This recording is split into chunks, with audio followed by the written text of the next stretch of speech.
प्रीति Rathi case 2013 का वो case है जिस पर पूरा देश रोया था।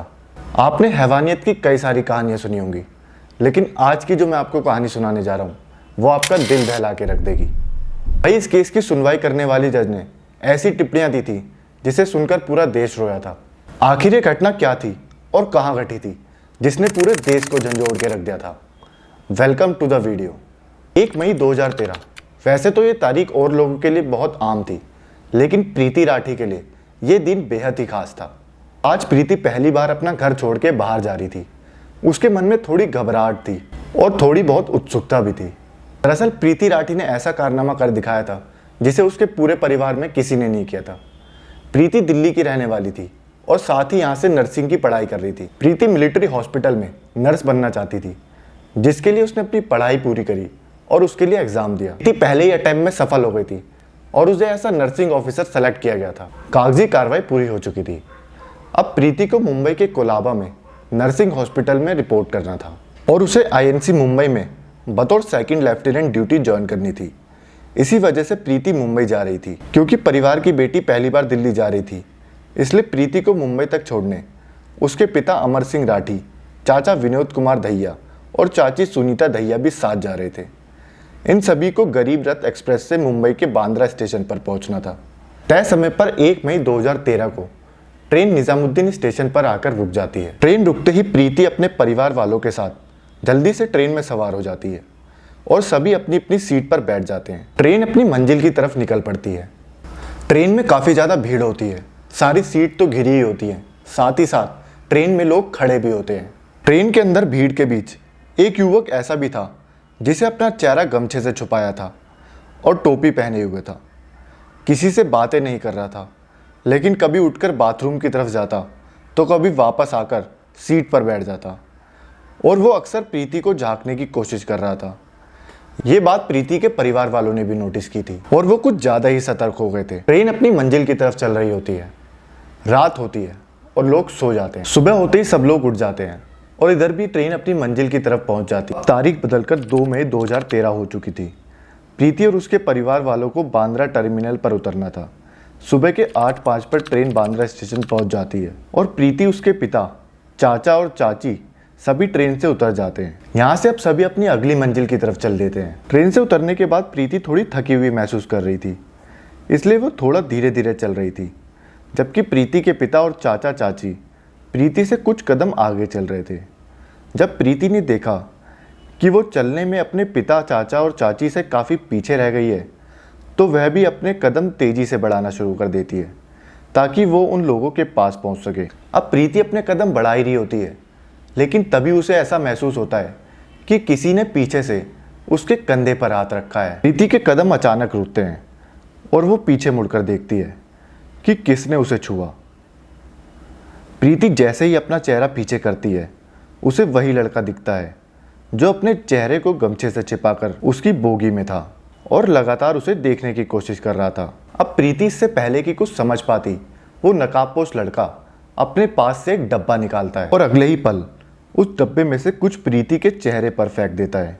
जैसे ही वो फेंकी हुई चीज़ प्रीति के चेहरे पर पड़ती है, अचानक प्रीति दहाड़े मारकर चिल्लाना शुरू कर देती है। प्रीति की आवाज़ सुनकर उसके पिता, चाचा चाची दौड़े चले आते हैं। दूसरे पैसेंजर भी प्रीति के आसपास जमा हो जाते हैं। प्रीति की हालत देखकर लोगों को ये समझ आ जाता है कि दरअसल किसी ने प्रीति के ऊपर तेजाब फेंका है। प्रीति के चाचा चाची जैसे ही उसे संभालने की कोशिश करते हैं, एसिड के कुछ कण उनके कपड़ों पर भी आ जाते हैं और उन लोगों के हाथों में जलन होना शुरू हो जाती है, लेकिन फिर भी वो प्रीति को संभालते हैं। प्रीति के पिता और चाचा प्रीति को उठाते हैं और स्टेशन मास्टर के कमरे में ले जाते हैं। क्योंकि प्रीति काफ़ी तकलीफ में थी और जख्म काफ़ी गहरा था, लग रहा था कि रेलवे अधिकारी तुरंत प्रीति को दूसरा अस्पताल भेज देंगे।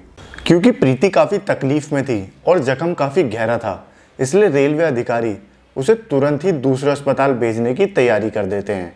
लेकिन प्रीति की हालत बहुत ज़्यादा गंभीर थी, इसलिए उसे बाबा हॉस्पिटल की बजाय पास के ही गुरु नानक हॉस्पिटल में भर्ती कराया जाता है। उधर वो नकाबपोश लड़का प्रीति पर एसिड फेंकने के बाद भागने लगता है। प्रीति की चीख सुनकर ठीक प्रीति के साथ खड़ा हुआ एक लड़का, जिसका नाम समीर शेख होता है, तुरंत उस डब्बे को उठाकर समझने की कोशिश करता है कि अचानक ऐसा हुआ क्या है। लड़की पर एसिड अटैक हुआ है और वो तेजी से उस नकाबपोश व्यक्ति के पीछे भागना शुरू कर देता है, साथ ही चिल्लाता है, ओए सलीम, पकड़ो उसे। सलीम और सलमान भी समीर के साथी थे, इसलिए समीर को जब भी एहसास हुआ कि लड़की पर एसिड अटैक हुआ है तो वो नकाबपोश के पीछे भागना शुरू कर देते हैं। लेकिन वो नकाबपोश लड़का इन तीनों को चकमा देकर भागने में कामयाब होता है। समीर शेख, सलीम और सलमान। अब आप ये तीनों नाम याद रखना, क्योंकि इन तीनों ने इस केस में बहुत महत्वपूर्ण भूमिका निभाई थी। प्रीति को गुरु नानक हॉस्पिटल में एडमिट करवा दिया जाता है, जहां उसका ट्रीटमेंट शुरू हो जाता है, जबकि प्रीति के पिता, चाचा और चाची समीर शेख को भी बाबा हॉस्पिटल ले जाया जाता है। इधर पुलिस मौके पर पहुंचकर स्पॉट पहचानना शुरू कर देती है। समीर के जख्म ज़्यादा गहरे नहीं थे, इसलिए उसे अस्पताल से कुछ ही देर में छुट्टी मिल जाती है और उसे पुलिस वापस घटनास्थल पर लेकर जाती है। उसके बयान के आधार पर पंचनामा दर्ज करना शुरू कर देती है। इसके अलावा पुलिस वहां से सबूत इकट्ठा करना चालू कर देती है, क्योंकि प्रीति को बाबा हॉस्पिटल ले जाने के लिए कहा गया था, लेकिन उसकी हालत इतनी गंभीर थी कि उसे पास ही के गुरु नानक हॉस्पिटल में एडमिट कराया गया। लेकिन गुरु नानक हॉस्पिटल कोई ज़्यादा बड़ा हॉस्पिटल नहीं होता है, वहाँ पे काफ़ी सारी मशीनों की भी कमी होती है। तो फिर प्रीति को मसीना हॉस्पिटल रेफर कर दिया जाता है। प्रीति का इलाज स्टार्ट हो जाता है और इधर पुलिस भी प्रीति का बयान दर्ज करने के लिए हॉस्पिटल पहुंच जाती है। लेकिन जख्म इतने गहरे हुए थे कि प्रीति की आवाज़ तक जा चुकी थी, पूरे गला जल चुका था, गर्दन पर भी गंभीर घाव आए थे। इस कारण प्रीति का बयान दर्ज नहीं किया जाता है। प्रीति के शरीर पर गहरे जख्म जरूर थे, लेकिन प्रीति का हौसला अभी तक नहीं टूटा था और वो पूरे जज्बे और हिम्मत से लड़ रही थी। अब प्रीति चाहकर भी कुछ नहीं बोल पा रही थी, तो उसने हाथों से लिखने का इशारा किया। इसके बाद प्रीति को पेन और पेपर दिया गया था। प्रीति लिखकर डॉक्टर और अपने माता पिता से बात करना स्टार्ट करती है। इस इंसिडेंट की खबर अब मीडिया तक पहुंच चुकी थी और धीरे धीरे अखबारों और टेलीविजन की सुर्खियां बनने लगती है। देखते देखते देश भर में ये मुद्दा छा गया। लोग एसिड अटैक के खिलाफ सड़कों पर उतरना शुरू कर देते हैं और देश के कई हिस्सों में विरोध प्रदर्शन होना चालू हो जाता है। जल्द से जल्द प्रीति के गुनाहगारों को गिरफ्तार करके सजा देने की मांग होती है। पुलिस पर भी भारी दबाव होता है कि वो जल्द से जल्द गुनाहगारों को गिरफ्तार करे। लेकिन दिक्कत ये होती है, पुलिस को अभी तक गुनहगारों का एक भी क्लू नहीं मिला होता है। हालांकि घटना के समय स्टेशन पर मौजूद कुछ गवाहों के बयान के अनुसार अपराधी का स्केच पुलिस ने तैयार करवा लिया था और अपराधी की तलाश शुरू हो गई थी, मगर पुलिस के हाथ अभी भी खाली थे। इसी बीच 4 मई 2013 को पवन कुमार प्रीति की बहन को फ़ोन करता है और उसके हालचाल पूछता है। पवन कुमार बीटेक का स्टूडेंट था और प्रीति से उसकी पुरानी जान पहचान थी। इस बात की जानकारी तनु अपने पिता अमर सिंह राठी को देती है और अमर सिंह पुलिस अधिकारी को बताते हैं। जानकारी मिलने के बाद पुलिस ने पवन कुमार का स्केच बनाया और पुलिस वो स्केच प्रीति को दिखाती है और पूछताछ करना स्टार्ट कर देती है। क्या तुम इन्हें पहचानती हो? जवाब में प्रीति बोर्ड पर 3 नाम लिखती है, सत्यम, अंकुर और पवन कुमार।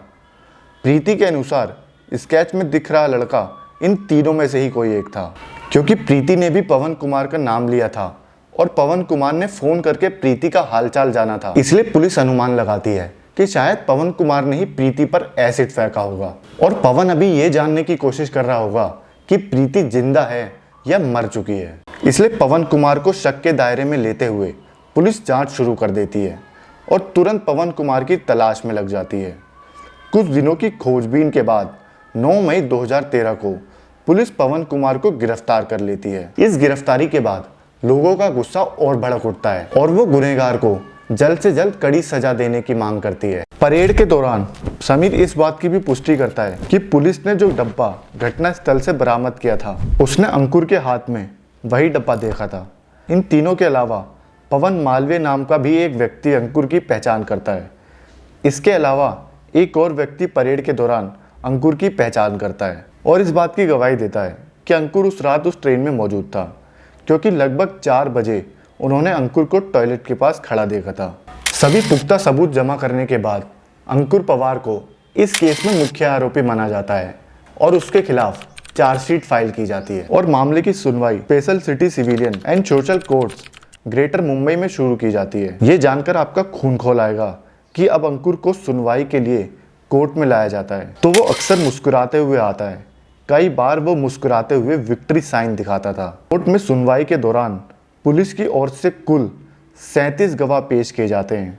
सभी सबूत और गवाहों को देखने के बाद स्पेशल कोर्ट अंकुर पवार को आईपीसी की धारा 302 और 326 बी के तहत फांसी की सजा सुनाई गई थी और साथ ही साथ 5,000 रुपए का जुर्माना भी रखती है। अब ये भारत के इतिहास में पहली बार था जब किसी एसिड अटैक को फांसी की सजा सुनाई गई थी। इस मामले में पैरवी कर रहे पब्लिक प्रोसिक्यूटर एम चिमिलकर ने अंकुर की इस तरह की किसी भी महिला के खिलाफ की गई अब तक की सबसे बड़ी करी गई हैवानियत नाम दिया था। वही इस मामले की सुनवाई कर रहे जज ने इस मामले में टिप्पणी करते हुए ये कहा था कि अगर इस एसिड अटैक की वजह से प्रीति अपना चेहरा देख लेती तो वो जीते जी ही मर जाती। ये टिप्पणियां अंकुर की दरिंदगी को बताने के लिए काफी हैं। अंकुर पवार कितना बड़ा शैतान और पत्थर दिल इंसान था, इसका अंदाजा आप इस बात से भी लगा सकते हैं कि जब जज ने उसे फांसी की सजा सुनाई थी तो उसके चेहरे पर जरा भी डर नहीं था। अंकुर पवार ने प्रीति के साथ जो भी किया उसको उसका जरा सा भी अफसोस नहीं था, बल्कि वो कोर्ट में आकर अधिकतर हंसा करता था। अंकुर की हंसी प्रीति के घर वालों पर एक जले पे नमक जैसा काम कर रही थी। मुंबई स्पेशल कोर्ट से भले ही अंकुर को फांसी की सजा मिल गई थी, मगर अंकुर ने मुंबई हाई कोर्ट में इस फैसले के खिलाफ अपील की थी। हाई कोर्ट में इस मामले की सुनवाई जस्टिस सीपी धर्माधिकारी और जस्टिस पीडी नायक कर रहे थे। इस मामले की लंबी सुनवाई के बाद जून 2019 में मुंबई हाई कोर्ट ने स्पेशल कोर्ट के फांसी के फैसले को उम्र कैद में बदल दिया। लेकिन जिस दर्द से प्रीति गुजर रही थी उस दर्द के सामने उम्र कैद क्या, फांसी की सजा भी कम है। तो यही था आज का केस, जिसमें हमने देखा कि आदमी हैवान बनने लगता है जब वो नाकामयाब होने लगे। अगर आपको ये वीडियो अच्छी लगी हो तो चैनल को सब्सक्राइब कर देना और इस तरह की और वीडियोस देखने के लिए वीडियो को लाइक और शेयर करना मत भूलना।